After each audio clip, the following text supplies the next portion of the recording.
তোমার সাথে আমার প্রথম আলাপ কবিতার মধ্য দিয়ে হয়েছিল, ছন্দের বিন্যাস আর মাত্রা কম বেশি নিয়ে।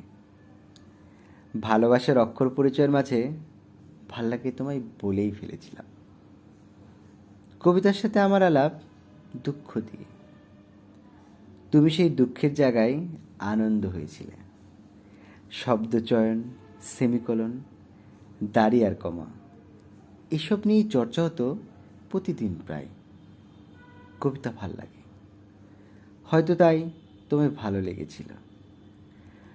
মাত্রা অতিরিক্ত জ্যোতিচিহ্ন যেমন কবিতার সমস্ত রস বের করে দেয়, তোমার আমার প্রেমের এত সেমিকোলন ঠিক সেই কাজটাই করেছিল অজান্তে।